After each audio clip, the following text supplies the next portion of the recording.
सर्वधर्मान् परित्यज्य मामेकं शरणं व्रज अहं त्वा सर्वपापेभ्यः मोक्षयिष्यामि मा शुचः। क्रोधात् भवति सम्मोहः, सम्मोहात् स्मृतिविभ्रमः, स्मृतिभ्रमशात् बुद्धिनाशो, बुद्धिनाशात् प्रणश्यति। हरे कृष्णा। तो आज ये हम 2.63 श्लोक पर कंटिन्यू करेंगे। इससे पहले हमने 2.62 पर चर्चा की थी।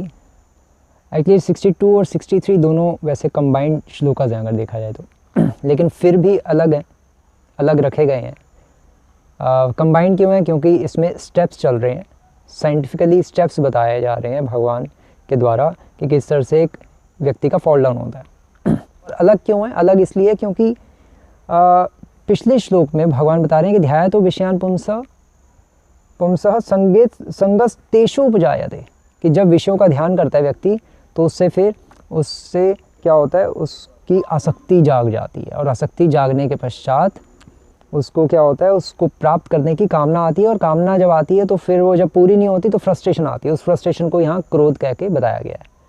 अब यहाँ पर ये जो कामना आती है और उसके बाद जो फ्रस्ट्रेशन होती है, इसमें क्या होता है कि जो डिवोटीज होते हैं, अब ये जो श्लोक है जो आज हम डिस्कस कर रहे हैं, क्रोधात् भवति सम्मोहः, सम्मोहात् स्मृति विभ्रमः, और जब कामना पूरी नहीं होती तो क्रोध आता है। क्रोध आता है मतलब फ्रस्ट्रेशन होती है, और जब फ्रस्ट्रेशन होती है, क्रोधात् भवति सम्मोहः, तो आदमी क्या होता है, सम्मोहित हो जाता है, डिल्यूजन में चले जाता है। श्री प्रभुपाद दिख रहे हैं, अर्थात उसको उसकी बुद्धि मतलब डिल्यूजन में चले जाता है, मतलब उसको फ़र्क पता लगना बंद हो जाता है।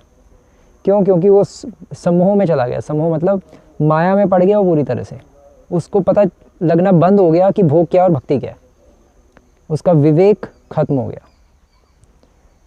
जैसे एक्चुअली माया क्या करती है, माया डिस्क्रिमिनेशन पावर ही तो ख़त्म करेगी सबसे पहले। विवेक या भेद बुद्धि कि भोग क्या और भक्ति क्या है, ये जो हमें जो पता लगाने की जो इंटेलिजेंस है उसको ख़त्म कर देगी माया। इसलिए लिखा जा रहा है कि क्रोधात् भवति सम्मोहः, और सम्मोहात् स्मृति विभ्रमः, और जब सम्मोह होगा, जब विवेक खत्म हो जाएगा तो स्मृति विभ्रमः। स्मृति जो है, स्मृति क्या है? स्मृति मतलब बलदेव विद्याभूषण लिख रहे हैं कि स्मृति मतलब destruction of memory of his plans to attempt to conquer the senses. जो उसने प्लान्स बनाए होते हैं कि इस तरह से मैं अपना इंद्रिय संयम करूँगा, इंद्रियों को कंट्रोल करूँगा और भगवान की सेवा में लगाऊँगा, भक्ति करूँगा, वो सारे प्लान्स चौपट हो जाते हैं। क्योंकि उसकी स्मृति विभ्रमा, उसकी याददाश्त चले जाती है, उसको जो ज्ञान होता है वो सारा ज्ञान लुप्त हो जाता है, अंतर्धान हो जाता है, क्योंकि उसकी विवेक खत्म हो गया। विवेक खत्म हुआ नहीं, उसको भोग और भक्ति में अंतर लगना बंद हो गया, तो वो भोग में और पड़ गया, और फिर उसकी याददाश्त चलेगी, उसका ज्ञान सारा लुप्त हो गया। उसने जो प्लान्स बनाए हुए थे कि मैं इस तरह से इंद्रियां कंट्रोल करूँगा, मन को ऐसे कंट्रोल करूँगा, इस तरह से गुरु की सेवा करूँगा, सब कुछ खत्म हो जाएगा। और फिर बुद्धि नाश हो, उससे क्या होगा, बुद्धि का नाश हो जाएगा। बुद्धि का नाश अर्थात destruction of discrimination. Baldev Vidyabhushan लिख रहे हैं अपनी कमेंट्री में कि उसकी जो डिस्क्रिमिनेशन है, डिटर्मिनेशन, डिस्ट्रक्शन ऑफ डिटर्मिनेशन, अर्थात उसकी संकल्प शक्ति खत्म हो जाएगी। उसी को कहते हैं कि बुद्धि नाश हो गई। उसका संकल्प जो था कि मैं आज से 16 माला डेली करूँगा, जो उसने संकल्प लिए थे, कभी बाहर का नहीं खाऊंगा, कभी ये नहीं करूँगा, कभी टीवी नहीं देखूँगा, वो सारे संकल्प खत्म हो जाएंगे और सब कुछ कर डालेगा। और फिर उसका क्या होगा, बुद्धि नाशात् प्रणश्यति, उसका फॉल डाउन हो जाएगा, डेफिनेटली हो जाएगा। तो ये इस तरह से चलता है। लेकिन जो डिवोटीज़ होते हैं, डिवोटीज़ क्या करते हैं, जब ध्यायतो विषयान् पुंसः संगस्तेषु उपजायते, जब ध्यान में उनके माइंड में, फॉर एग्जांपल उन्होंने समोसा देखा, किसी डिवोटी ने समोसा देख लिया, मान लो हमने एक समोसा देखा, और हमारा मन क्या करेगा, उसका हम जैसे ही ध्यान करेंगे तो फिर ध्यायतो विषयान् पुंसः, उस विषय रूपी समोसे का जैसे ही हम स्मरण करेंगे तो क्या होगा, ध्यायतो विषयान् पुंसः संगस्तेषु उपजायते, उससे आसक्ति हो जाएगी। थिंकिंग, फीलिंग आ जाएगी एकदम से कि इसको मैं खाऊं, और फिर संगात संजायते कामा, और जैसे अटैचमेंट आएगी, आसक्ति आएगी, तो फिर उसकी को प्राप्त करने की कामना आ जाएगी, विलिंग, इच्छा आएगी कि मैं खा लूँ इसको। कामात क्रोध हो भी जाते, और जब वो नहीं खा पाएंगे, पूरी नहीं हो पाएगी, तो फिर क्रोध आएगा, मतलब फ्रस्ट्रेशन होगी, अंदर ही अंदर कुड़ेंगे। और जब कुड़ेंगे तो फिर क्रोध, तो फिर क्या होगा, तो हम फिर अपनी याददाश्त, तो सम्मोह हो जाएगा, तो हम अपना विवेक खो बैठेंगे कि भोग क्या और भक्ति क्या है। और फिर उससे स्मृति विभ्रम हो जाएगी, हमारी मेमोरी चले जाएगी, याददाश्त, हमारा ज्ञान जो हमने जो दिया था गुरु से, सब कुछ खत्म हो जाएगा, गीता हमारी गड्ढे में चले जाएगी, और फिर बुद्धि नाश हो जाएगी, हमारी संकल्प शक्ति खत्म हो जाएगी। लेकिन जो डिवोटीज़ होते हैं, एक्चुअली श्रील प्रभुपाद इसके तात्पर्य एग्जाम्पल श्लोक कोट कर रहे हैं श्रील रूप गोस्वामी की भक्ति रसमय सिंधु से, कि प्रपंचीकतया बुद्धया हरि संबंधी वस्तुनः मुमुक्षु भी परित्यागो वैराग्यम फल्गु कथ्यते। भक्ति रसमय सिंधु से कोट कर रहे हैं। क्यों कोट कर रहे हैं? प्रभुपाद बता रहे हैं कि प्रपंचीकतया बुद्धया हरि संबंधी वस्तुनः मुमुक्षु भी परित्यागो, जो मुमुक्षु भी होते हैं, जो मोक्ष की इच्छा के कामी होते हैं, जो ज्ञानी होते हैं, शंकरानुयायी इत्यादि, वो इस संसार की प्रत्येक वस्तु को देखते हैं कि ये सब जड़ वस्तु है, संसार की वस्तु है, और उसको हरि से संबंधित करते हुए नहीं देख पाते, इसलिए उनका जो वैराग्य है वो फल्गु कहलाता है।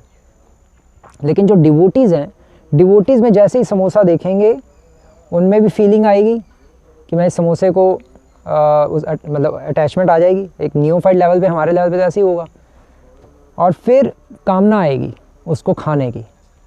लेकिन जैसे ही कामना आएगी, डिवोटीज अपने आप को यहाँ से अब और नीचे नहीं गिरने देगा, अगले श्लोक पे नहीं जाएगा। वो जैसी कामना आएगी वो सोचेगा ठीक है, अब कामना आ रही है तो ठीक है, मैं इसको लेता हूँ, समोसा बनाता हूँ, और इसको बनाकर मैं भगवान को ऑफर करके फिर खाऊंगा, इस तरह से सोचेगा, फिर खाऊंगा। लेकिन उसको ये भी पता होता है कि अभी शुरू में तो मैं ही खाऊंगा, ये है लोअर लेवल, लेकिन धीरे धीरे फिर मुझे ये वैष्णव को भी सर्व करना बनाकर, और फिर जब हम भगवान को ऑफरिंग करेंगे, जब भी हमारा मन करेगा, और फिर वैष्णव को भी ऑफरिंग करेंगे, उनको सर्व करेंगे, तो सर्व करने से खुद जो समोसा खाने की इच्छा थी वो खत्म हो जाएगी, धीरे धीरे संतुष्टि मिलने लग पड़ेगी, हायर टेस्ट आ जाएगा। एक्चुअली वैष्णव सेवा में हायर टेस्ट एक बार आ गया, और भगवान को ऑफरिंग करने में हायर टेस्ट आ गया, तो फिर ये लोअर टेस्ट परेशान नहीं करेगा। मतलब ज्ञानी वगैरह सब हिमालय पर्वत पे जाके बैठ जाते हैं छोड़ छाड़ के, लेकिन डिवोटीज युक्त वैराग्य पालन करते हैं, वो वस्तुओं को यूज़ करते हैं और उससे विचलित भी नहीं होते। क्यों नहीं होते? क्योंकि वो वस्तुओं को यूज़ भगवान के लिए करते हैं, अपने लिए नहीं करते। शुरू में अपने लिए करनी पड़ती है, क्योंकि शुरू में भोग वासना बहुत ज़्यादा होती है, लेकिन धीरे धीरे उसको पता है, ये भी होना चाहिए कि ये लोअर लेवल है, मुझे इससे ऊपर उठना है। और ऊपर कैसे उठूँगा? हायर टेस्ट कैसे डेवलप होगा? ऊपर उठना मतलब एक हायर टेस्ट लेना, मुझे समोसे का टेस्ट नहीं लेना, मुझे हरि नाम का टेस्ट लेना है। वो कैसे टेस्ट आएगा? जब हम वैष्णव की सेवा करेंगे, समोसा बनाकर फिर भगवान को ऑफरिंग करके, शुरू में तो खुद ही खाएंगे, लेकिन फिर धीरे धीरे हमें ये पता होना चाहिए कि लोअर लेवल है, मुझे बनाकर भगवान को खिलाना है और अन्य वैष्णव को बांट देना चाहिए। इस लेवल पे हम पहुंचना चाहिए, खुद खाने की इच्छा नहीं होनी चाहिए, लेकिन शुरू में होगी, और ऐसे करते भी हैं। श्री प्रभुपाद ने कहा भी यही तरीका है। और फिर धीरे धीरे हमें पता होना चाहिए कि लोअर लेवल, अब हमें अपनी कॉन्शियसनेस और ऊपर उठानी चाहिए, और फिर हमें बनाकर भगवान को अर्पण करें, वैष्णव को खिलाएं। उससे फिर हायर टेस्ट आएगा कि हमें सेवा करनी है, हमें खुद भोग नहीं करना, तो फिर वो भक्ति कहलाएगी। तो यहाँ से एक्चुअली जो डिवोटीज हैं वो एक दूसरा रूट ले लेते हैं, वो रूट ले लेते हैं, जैसे कामना आती है वहाँ से वो अपना रूट चेंज कर लेते हैं। लेकिन जो ज्ञानी वगैरह हैं, वो उनके मन में कुछ कामना आती है तो वो रोक के रख लेते हैं, समोसा खाने की इच्छा वो रोक के रख ली और अपना तपस्या में लगे रहे। लेकिन वो निकलेगी तो है ही, फ्रस्ट्रेशन तो हो ही रही है अंदर, और फिर धीरे धीरे उनका बुद्धि ख़त्म हो जाएगी, उनका विवेक खत्म हो जाएगा, उनको और वो फॉल डाउन होगा, उनका ज्ञान खत्म हो जाएगा, स्मृति विभ्रम हो जाएगी, उनका बुद्धि नाश हो, उनका संकल्प भी खत्म हो जाएगा, सब अपना ज्ञान वैराग्य करने का, और उनका फॉल डाउन हो जाएगा। एक भोगी का भी ऐसे फॉल डाउन होता है, लेकिन डिवोटी अपने आप को बचा लेता है। डिवोटी काम की स्टेज पे अपने आप को रोक लेता है, अगर आती भी है कामना, नियोफाइट स्टेज में तो आएगी कनिष्ठ के स्तर पे, और वो अपने आप को तुरंत वहाँ से फिर ऊपर उठा लेता है, वो एकदम से भगवान की तरफ रूट ले लेता है। क्रोध और वो सब सम्मोह स्मृति विभ्रम बुद्धि नाशो प्रणश्यति, उसमें जाता ही नहीं।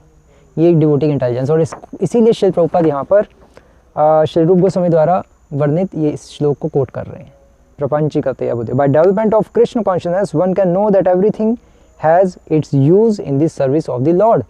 प्रत्येक वस्तु का भगवान की सेवा में उसका यूज़ है, एक डिवोटी को ये पता होता है, इसलिए वो नहीं गिरता उस तरह से जिस तरह से ज्ञानी और ये सब गिरते हैं, भोगी।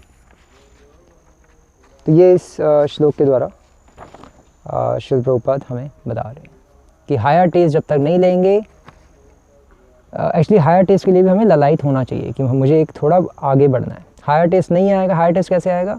शुरू में तो लोअर टेस्ट है ही और मन भी कर रहा है, जैसे फॉर एग्जांपल समोसा खाने का, तो वो समोसा खाने के लिए फिर अब ठीक है खा लो, अब क्या करोगे और तो भगवान को भोग लगाओ, फिर खुद खाओ, लेकिन धीरे धीरे पता होना चाहिए कि लोअर टेस्ट है। लेकिन जब हायर टेस्ट मिल जाएगा, दूसरों को सर्व करने का चस्का चढ़ जाएगा, तो फिर ये लोअर टेस्ट अपने आप छूट जाएगा और फिर हम माया से धीरे धीरे पार हो जाएंगे। हरे कृष्णा। श्री प्रभुपाद की जय। कल हम 2.64 पे डिस्कस करेंगे, राग द्वेष विमुक्तस्तु। हरे कृष्णा।